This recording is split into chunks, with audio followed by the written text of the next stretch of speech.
hermanos, para todos, hermanos y amigos, los niños y los hermanos que nos visitan aquí, los músicos que nos visitan de otros distritos. San Juan, capítulo ¿qué? 19, verso 15. Pero ellos gritaron: fuera, fuera, crucifícale.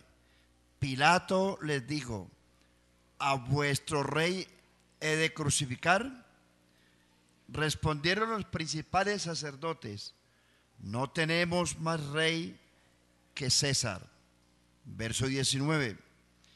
Escribió también Pilato un título que puso sobre la cruz, el cual decía: Jesús Nazareno, Rey de los judíos. Y muchos de los sacerdotes leyeron este título porque el lugar donde Jesús fue crucificado estaba cerca de la ciudad, y el título estaba escrito en hebreo, en griego y en latín. Dijeron a Pilato los principales sacerdotes de los judíos: no escribas Rey de los judíos, sino que él dijo: soy Rey de los judíos. Respondió Pilato: lo que he escrito, amén, escrito está. Siéntense, hermanos. Gloria al Señor. Estamos hablando de las credenciales de Jesús como Rey. Y regresando un poquito, estábamos diciendo el pasado miércoles que los evangelios, los 4 evangelios representan las 4 figuras de Jesús. El león representa a Jesús como rey, el buey lo representa como siervo, la cara de hombre lo representa como el Hijo del Hombre, y el águila volando como el Dios sobre todas las cosas. Y solo para recordarles, esa es una tipología que desde el Antiguo Testamento se dijo. El velo del templo constaba de un cortinero de 4 colores. Una cortina que estaba sobre 4 columnas, las columnas sobre 4 basas. El pueblo de Israel, las 12 tribus estaban alrededor del tabernáculo. Cada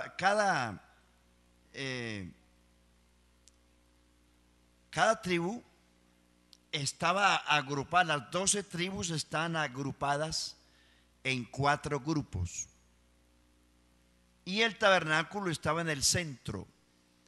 Recuerden que Jesús es el centro de todo. Y que Jesús representa ese tabernáculo, que todos lo que se hizo, lo que se vio en el tabernáculo, todo representaba a Jesucristo. El tabernáculo es la más grande tipología de Cristo en el Antiguo Testamento. Alrededor del tabernáculo estaban las 12 tribus.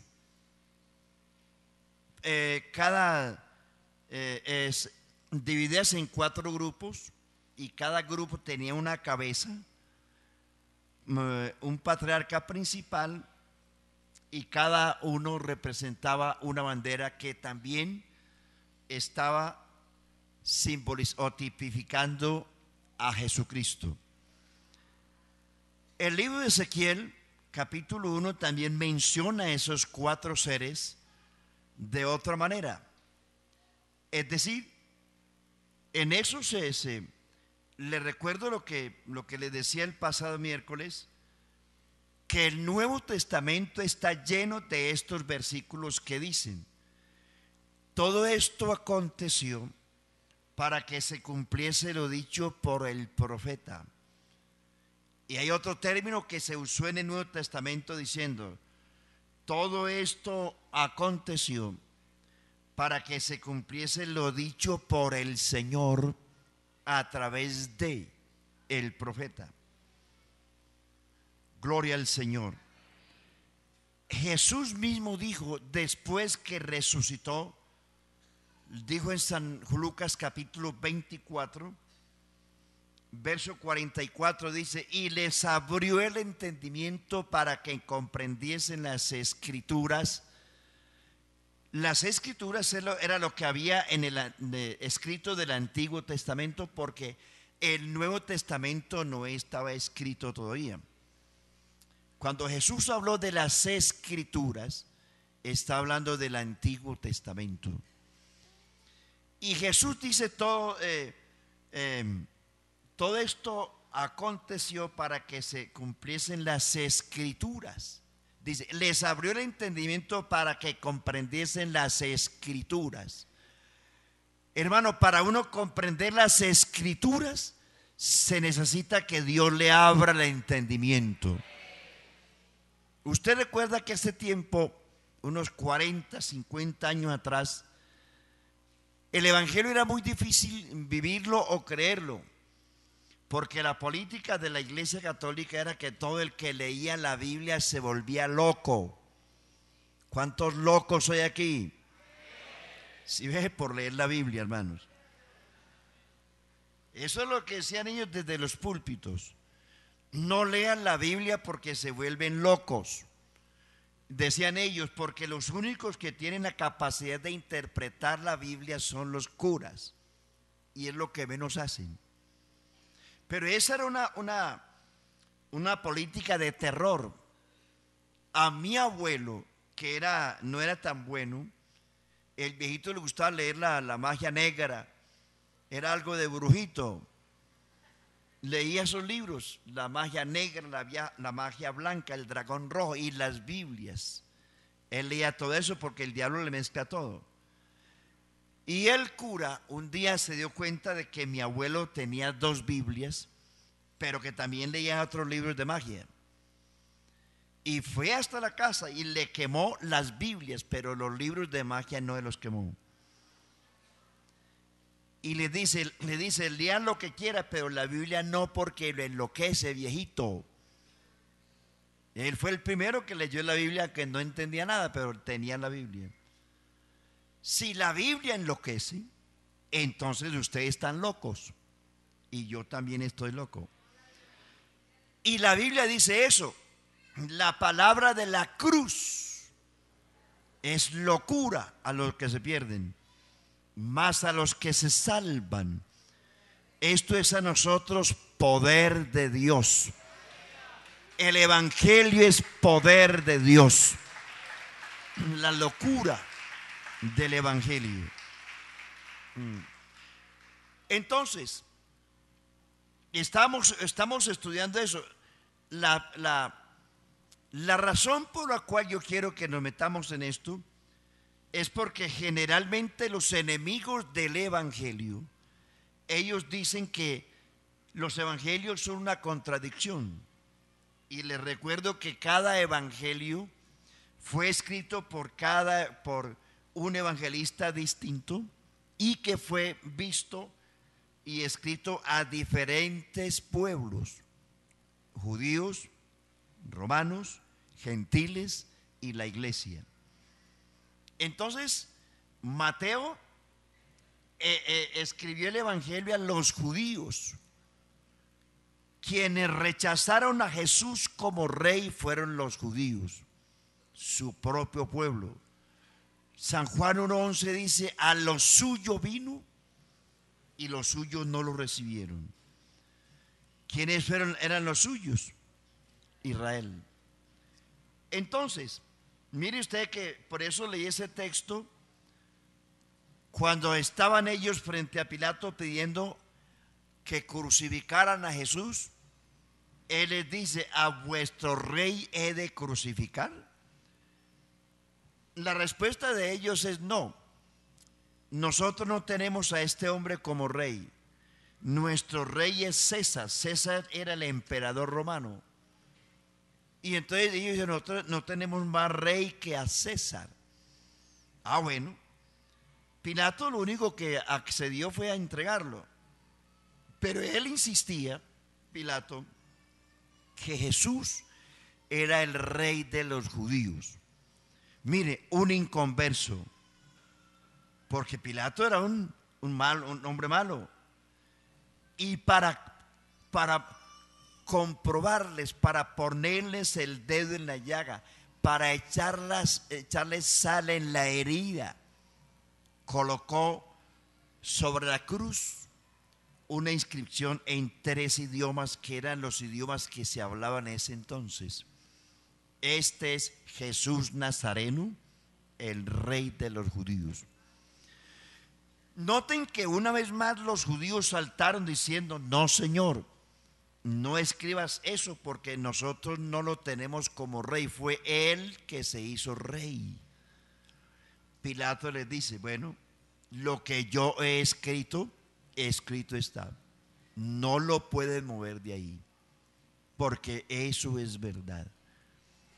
El capítulo 19 de este Evangelio de Juan, verso 5, una vez de que Pilato interrogó a Jesús y que no halló en él ningún delito, salió del tribunal al balcón del pretorio y mostró a Jesús y les dijo, he aquí el hombre, he aquí el hombre, he aquí a vuestro rey. Ustedes no quieren que yo le suelte, no hallo en él ningún delito, les hago una propuesta, si quieren yo le suelto a Barrabás, que es un criminal, es un asesino, está condenado a muerte, está en la cárcel porque ya la sentencia es que va para la silla. Entonces Pilato pensó que era un cambio brusco y Pilato pensó que de inmediato ellos iban a escoger a Jesús antes que a Barrabás. Pero usted sabe cuál fue la respuesta. Suéltanos a Barrabás, que es un criminal sentenciado a muerte, y crucifiquen a Jesús, que no ha hecho ningún delito. Porque así es tristemente. Entonces lo que Mateo lucha con su evangelio es hacer que los judíos, quienes rechazaron a Jesús como rey, crean que Él es el rey de los judíos. Y por eso Mateo presenta 21 credenciales y quedamos en la número,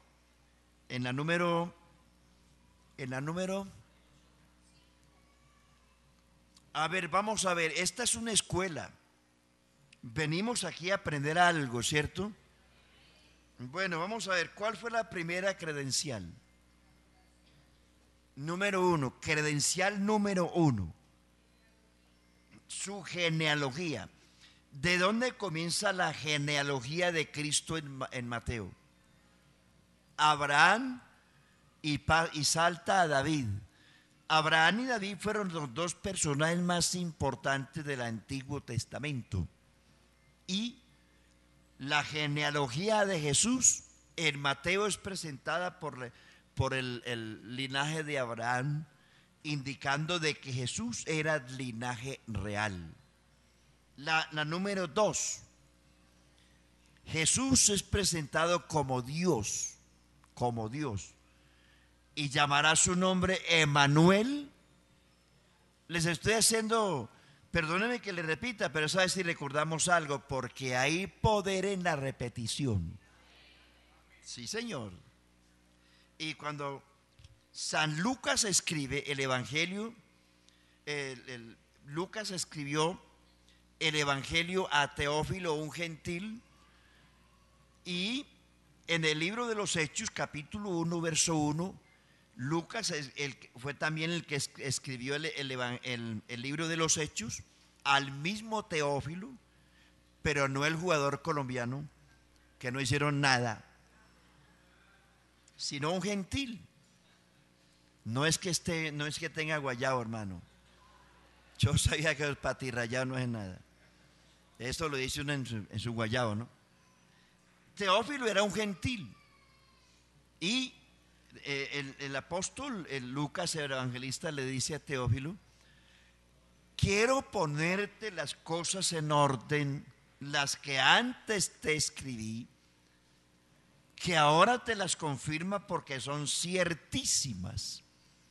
Y Pablo le dice, en una de sus cartas, le dice a los corintios: a mí no me es molesto volver a repetirle las mismas cosas, aunque ya las hayáis oído.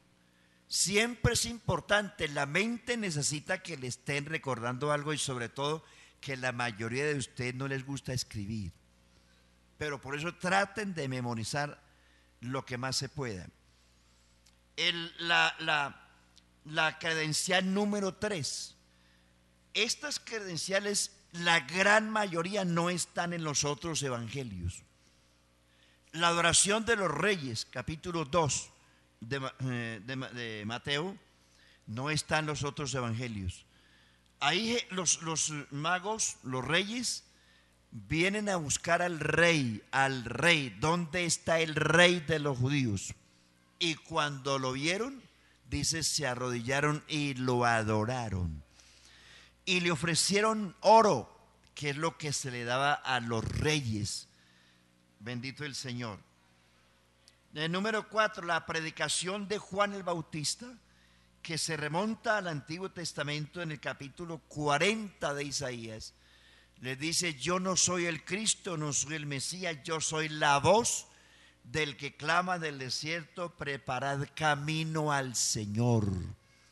O sea que Juan el Bautista está presentando a Jesús como el Señor del Antiguo Testamento. Quinto, la tentación. Jesús le dijo al diablo 3 veces que él, no el diablo, Jesús era Dios. 3 veces se lo dijo, y ustedes ya lo recuerdan, ¿cierto? No solo de pan vivirá el hombre, sino de toda palabra que sale de la boca de Dios. La segunda: no tentarás al Señor tu Dios.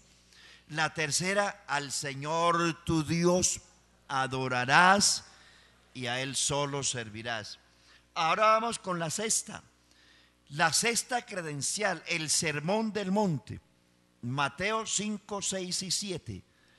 Esos 3 capítulos es un solo sermón que no está en los otros evangelios. Lucas menciona solamente 10 versículos de este sermón, solamente las bienaventuranzas, solamente está en Mateo. ¿Cuál es la razón de este sermón? Ahí es donde le recuerdo lo que hemos dicho. ¿A quién se lo dijo? Si usted mira bien el sermón completo, son 3 capítulos y es un solo sermón. Jesús en ese sermón le dice a los judíos, es un sermón dirigido a los judíos. Les dice: oísteis que fue dicho esto, aquello, lo otro. Varias veces está esa expresión en esos 3 capítulos. Oísteis que fue dicho esto, aquello y lo otro. Pero yo os digo, el único que tiene poder de cambiar la ley es el legislador. En Colombia, el único que tiene poder de cambiar las leyes es el Congreso. Ni siquiera el presidente ni las cortes pueden cambiar la ley. Solo el Congreso puede cambiar la ley que ellos mismos legislan. Quien legislan en un país como Colombia son los congresistas, y el gobierno, el poder ejecutivo como el poder judicial, tienen que someterse a la legislación del Congreso. En este caso, el que legisla la ley es el único que tiene poder de cambiar la ley. Y en este caso, Jesús le hace esos cambios cuando dice: Cuando dice, la ley dice esto, dice, oíste que fue dicho a los antiguos. ¿A quién se lo estaba diciendo? A los judíos. No le está hablando a los gentiles, porque a los gentiles Dios no les habló en el Antiguo Testamento. Los que tenían las escrituras en el Antiguo Testamento eran los judíos. Las escrituras fueron dadas a los judíos. Fue escrita en tierra de judíos, por hombres judíos, para los judíos. Y por eso Jesús les recuerda a ellos. Por eso es importante para interpretar la escritura, verá siempre a quién se lo dijo. Se lo dijo a los judíos. El sermón del monte se lo dijo a los judíos. Y a los judíos les dijo, oísteis que fue dicho, pero yo os digo. Hace un cambio. Pero fíjese usted lo que dice Jesús en el capítulo 5 de Mateo, verso 17. Yo no he venido para abrogar la ley, sino para cumplirla. ¿Cuándo se cumple la ley? La ley se cumple cuando se ejecuta. Por ejemplo, en el Antiguo Testamento, cuando alguien violaba el día de reposo, lo mataban. Cuando alguien cometía adulterio, fornicación. En el Antiguo Testamento, a los adúlteros, los fornicarios, los brujos, las brujas, los adivinos, los homosexuales, afeminados, los mataban. Eso es en la ley. Y usted lo ha leído, ¿cierto? Jesús no vino para abrogar, sino para cumplir. ¿Por qué? Porque en el Antiguo Testamento los judíos no cumplieron la ley, constantemente la violaban. Y recuerden ustedes lo que Pedro dijo en el libro de los Hechos, capítulo... A ver, voy a retroceder un poquito. Lo que citaba hace un momento en San Mateo capítulo, San Lucas capítulo 24, cuando el Señor dijo así, fue necesario que se cumpliese todo lo que está escrito de mí en la ley, en los salmos y en los profetas. Que se cumpliese lo que está escrito de mí en la ley, en los salmos y en los profetas. Hechos 13:39 dice, y habiendo cumplido todo lo que la ley dice, fue descolgado de una cruz y puesto en un sepulcro. Jesús cumplió la ley. Dice Colosenses 2, 13 y 14. Dice Pablo que él anuló el acta de los decretos que había contra nosotros, quitándolo del medio y clavándola en la cruz. El acta de los decretos que había contra nosotros era la ley. Cristo lo anuló, lo clavó en la cruz. Efesios 2, del verso 15 por ahí, dice que Cristo abolió las enemistades de la ley, de los mandamientos expresados en ordenanzas, para crear de los dos, judíos y gentiles, un solo y nuevo pueblo, haciendo la paz mediante la sangre de su cruz. Y Colosenses 1:20 dice que Cristo reconcilió con su muerte, con su sangre, todo lo que estaba en el cielo, en la tierra y debajo de la tierra.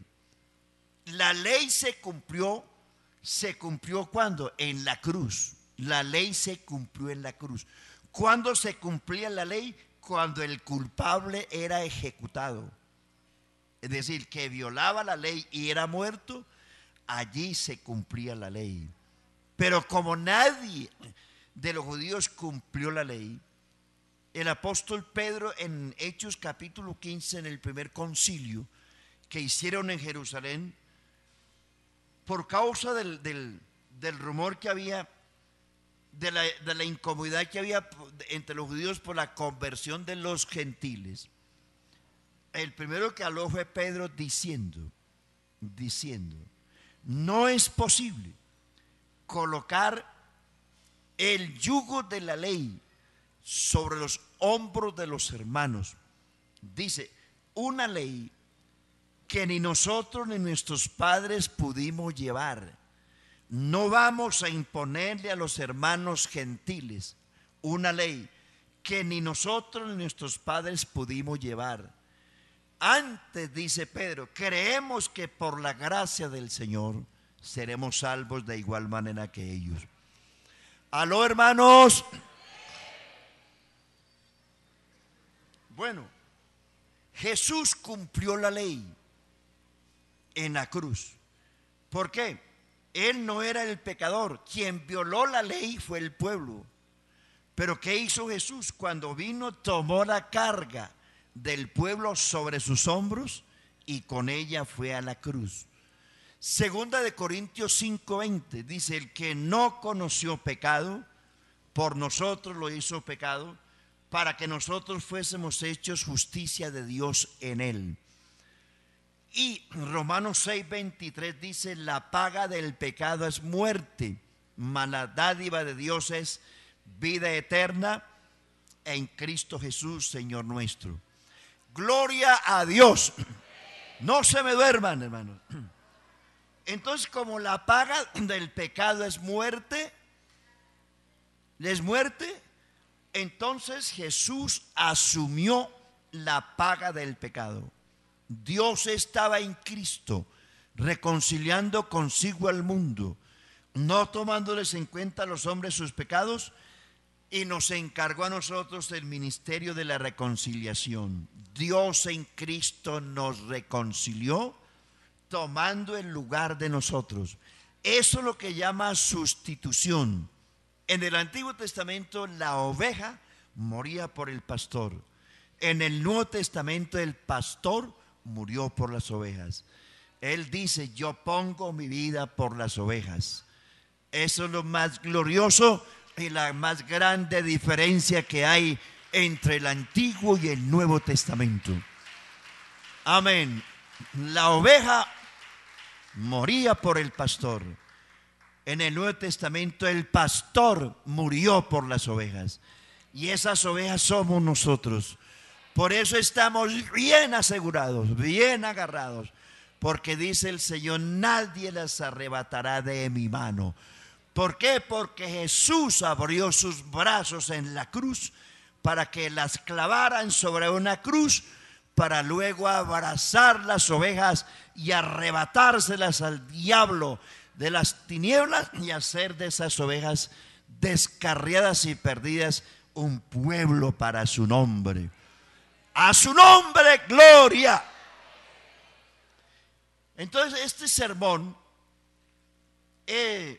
se llama el Sermón del Monte, pero también estos 3 capítulos son dirigidos exclusivamente para establecer las normas éticas del reino. Si usted lo estudia bien, no es un sermón dirigido a la iglesia. ¿Por qué? Es un sermón que está anunciando el establecimiento de un reino, y que ese reino tiene unas normas. Es un reino, son normas que habrán de cumplirse en cuando Israel reciba el reino. Este sermón, note usted que en ninguna parte encuentra la palabra salvación, sangre, la cruz, no encuentra la palabra redención, salvación, reconciliación, justificación, perdón. ¿Qué más? Adopción, liberación. No encuentra la doctrina de la cruz ni de la sangre, etcétera, etcétera, porque es un sermón para un reino terrenal. Mientras que la doctrina de la iglesia comienza con la doctrina de la redención, la salvación, la justificación, la reconciliación, etcétera, etcétera, con el Calvario, porque la iglesia tiene un valor incalculable. Le costó a Jesús su sangre preciosa derramada en la cruz. Por eso vale mucho más, y Dios está hoy, su tiempo lo dedica a la iglesia, solo a la iglesia. El cielo y la tierra fue hecho, está programado, está sistematizado. El sol ya sabe a qué horas sale, la lluvia a qué horas cae, el aire, Dios tiene sus depósitos, eso está todo sistematizado. No hay nada que agregarle, no hay nada que ponerle. El cielo y la tierra está hecho perfecto, ya está programado, funciona como un relojito. Pero desde la cruz para acá, el Señor trabaja es con la iglesia. Con la iglesia. Ya todo lo demás está hecho. El universo está hecho. Pero la iglesia todavía no está hecha.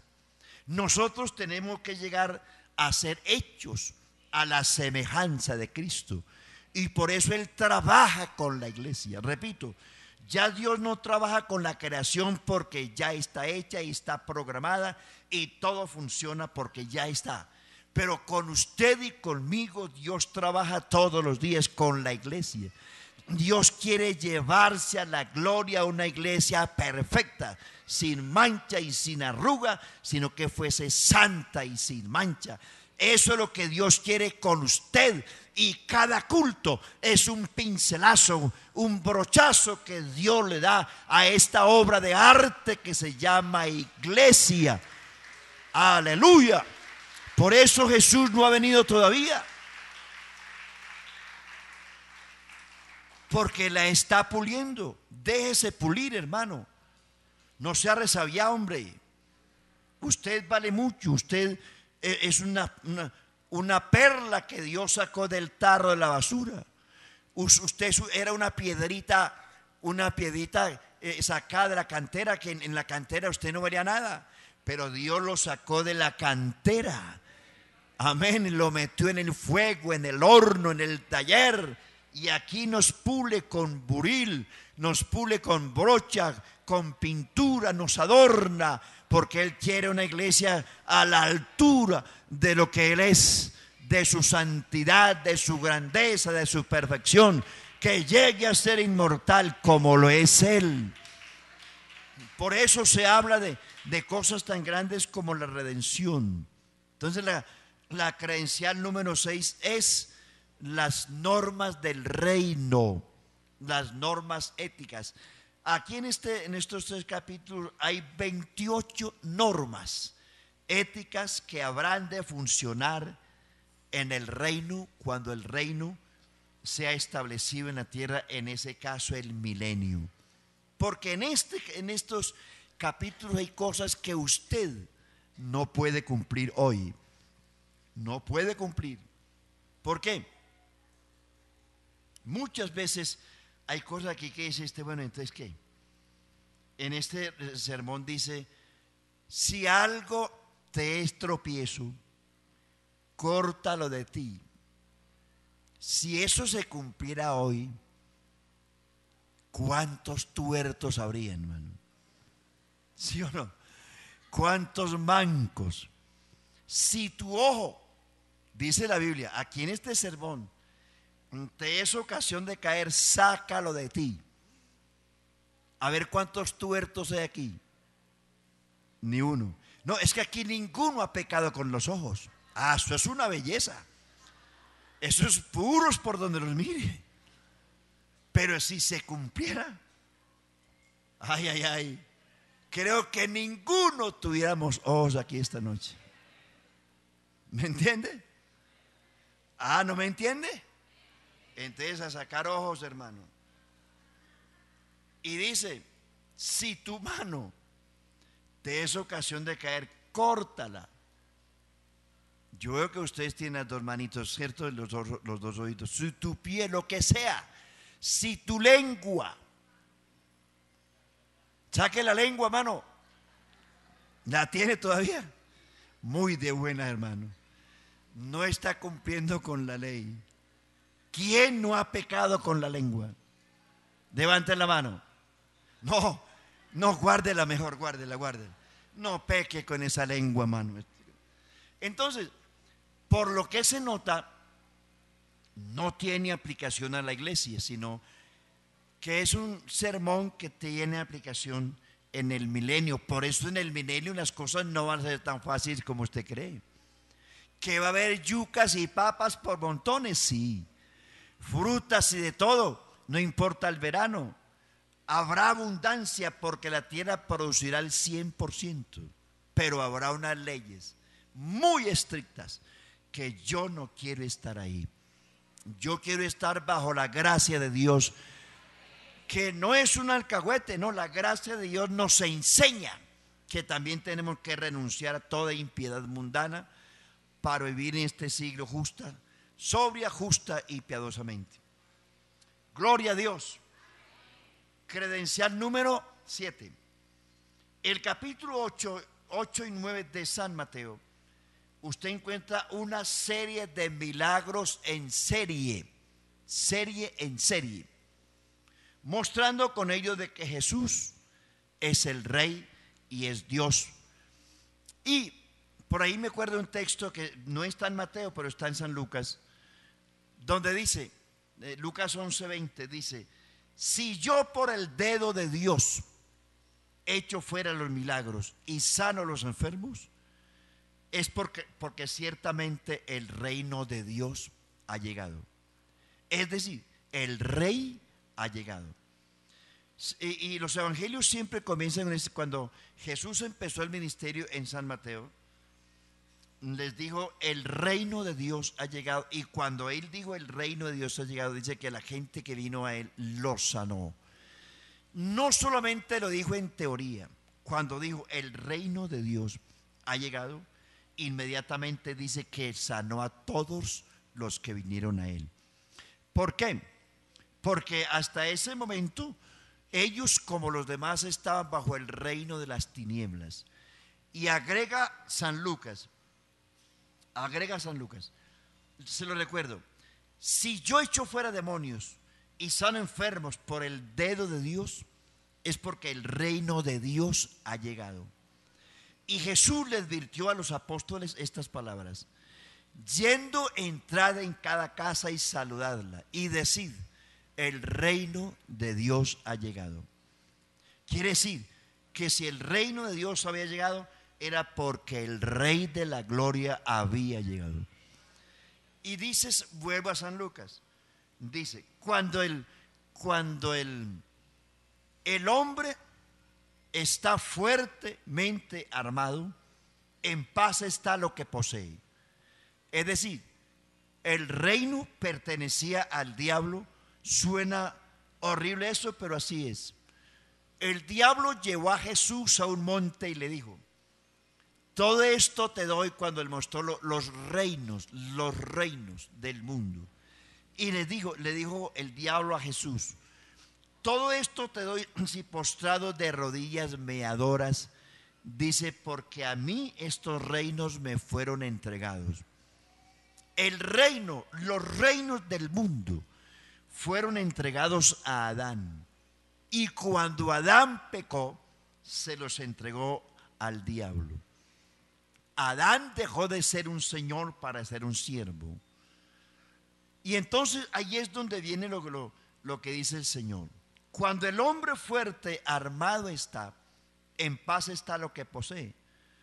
Pero viene otro más fuerte que él, lo ata, le quita las armas en que confiaba y reparte el botín. Ese hombre fuerte es el diablo. Está seguro con sus armas.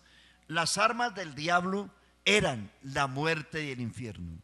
Y claro, era el terror de la humanidad, la muerte y el infierno. ¿Quién no le teme a las dos cosas? Todo mundo. Esas eran las armas del diablo. El terror del diablo eran la muerte y el infierno. Pero ese más fuerte que él se llama Jesús. Le quita las armas en que confiaba y reparte el botín. Jesús le quitó al diablo en la cruz las armas con que aterraba a la humanidad. ¿Cuáles eran las armas? Apocalipsis capítulo 1.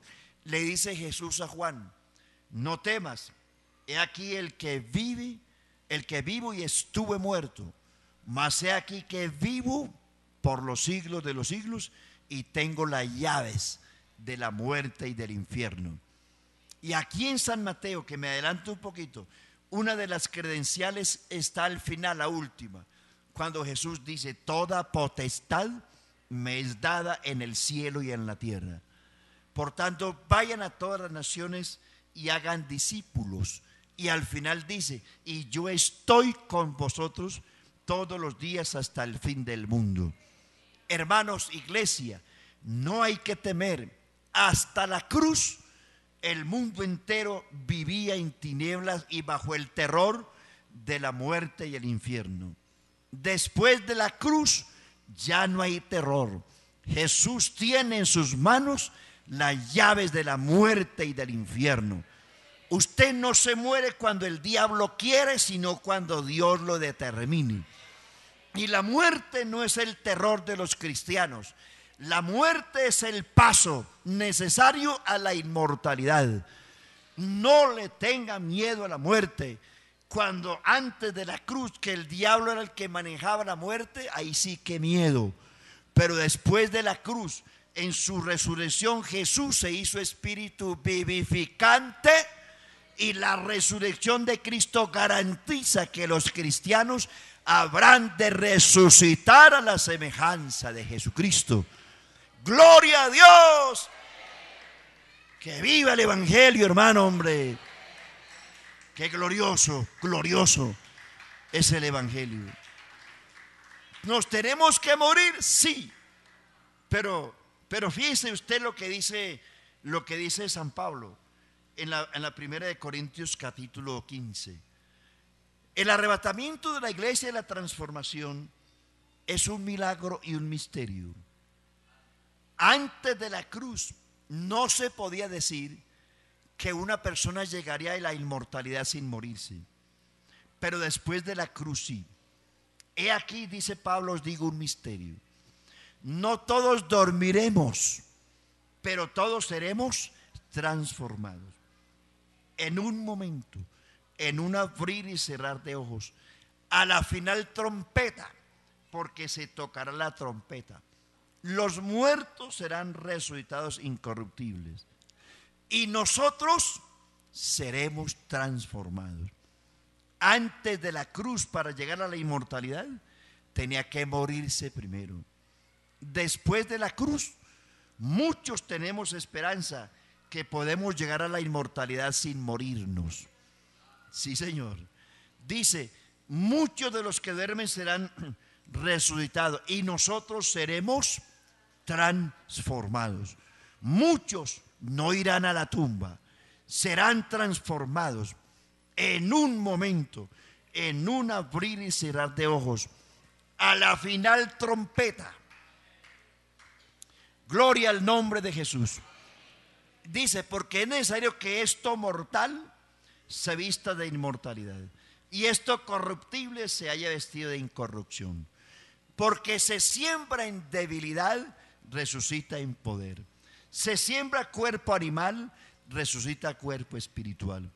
Se siembra cuerpo mortal, resucita cuerpo inmortal. Y cuando esto haya sucedido, dice Pablo, entonces podremos decir: sorbida es la muerte en victoria. ¿Dónde está, oh muerte, tu victoria? ¿Y dónde, oh sepulcro, tu aguijón? Oseas 13:14 dice: de la mano del Seol los redimiré y los libraré de la muerte. Oh muerte, yo seré tu muerte y seré tu destrucción, oh Seol. La compasión será escondida de mi vista, dice el Señor. El aguijón de la muerte es el pecado y el poder del pecado la ley. Así que Jesús le quitó a la muerte el aguijón. Usted conoce las abejas africanizadas. Lo terrible de una abeja es que a usted le queda el chichón ahí, perdón, el aguijón, que es una flechita chiquitica. Y esa es la que duele. Esa es la que duele. Pero si hay abejas a quienes usted le pueda quitar el aguijón, o sea, esa agujita, será una abeja mansa, no tiene ningún poder. Pues la muerte es eso. La muerte antes de la cruz tenía aguijón. Y al morirse clavaba el chichón, la aguja, y quedaba el chichón llamado muerte. La muerte ya no tiene aguijón. Gloria a Dios. Jesús le arrancó el aguijón. Amén. Jesús venció al diablo en la cruz y venció a la muerte en la tumba. En la tumba Jesús le quitó a la muerte el aguijón. Cuando esto sea cumplido, diremos a la muerte: ¿dónde está, oh muerte, tu aguijón? ¿Dónde están, hablando de las abejas, dónde está, abeja, tu aguijón? Si no tienes aguijón, abeja, eres indefensa. Y en este caso, la muerte es indefensa, porque la muerte no tiene aguijón. Así que no tiene cómo hacerle chichón. Tranquilo, la muerte es una pobre abeja indefensa. Usted y yo tenemos que morir porque está establecido, pero sin el temor, porque la muerte ya es indefensa. No tiene poder, no tiene aguijón, no lo va a dejar en la tumba. Jesús se levantó de la tumba porque era imposible que la muerte lo retuviera. Jesús está vivo y con su resurrección la muerte no tiene aguijón. Gloria a Dios, no tiene. Yo le creo a mi Cristo, yo le creo a mi Cristo, yo le creo. No le tengo miedo a la muerte, no le tengo miedo a la muerte. He estado en hospitales y he estado más tranquilo que nunca. Mi familia me pregunta: ¿por cómo es que usted está tan tranquilo? Yo les he dicho: mi vida está determinada en Dios. Mi día y mi hora solo lo sabe Dios. Usted se puede morir en la casa o en cualquier parte. Se puede morir en medio de los médicos más especialistas que haya, o puede sobrevivir. Dice que Dios ha previsto el orden de los tiempos y los límites de su habitación. Tranquilo, no le tenga miedo a la muerte, hermano. No tiene aguijón, no tiene aguijón. Gloria al Señor. Y dice: y el poder del pecado es la ley. Es decir, tampoco el pecado tiene poder, porque Cristo cumplió la ley. Cristo cumplió la ley que nos condenaba. ¿Me entiende? Que nos condenaba. O sea, no hay condenación para los que están en Cristo. Cristo le quitó a la muerte el aguijón que nos metía al infierno. O sea que tenemos dos cosas: que estamos libres. No tenemos la ley porque Cristo la cumplió. No tememos a la muerte porque no tiene aguijón. Cristo es el que vive. No hay ninguna condenación para los que están en Cristo, los que no andan según la carne, sino según el Espíritu. Gloria a Dios. Vámonos, hermanos. Las 8, hermanos, colóquense de pies y vámonos felices, hermanos. Si se murió esta noche, me avisa, que mañana le hacemos ceremonia, hermano. Y si yo me muero, que también le avisen a ustedes. Amén. La ley no tiene poder y la muerte tampoco. El cristiano que se muere se va al paraíso, en la antesala, donde estará esperando la resurrección que le dará la inmortalidad. Gloria al Señor. Levante sus manos y dé gracias a Dios por la esperanza que tenemos. Señor Jesús, gloria a tu nombre. Gloria a tu nombre, Señor. Gloria. A ver, un aplauso fuerte al Señor, a la vida. Y llevaremos No hay que temer, no hay que temer.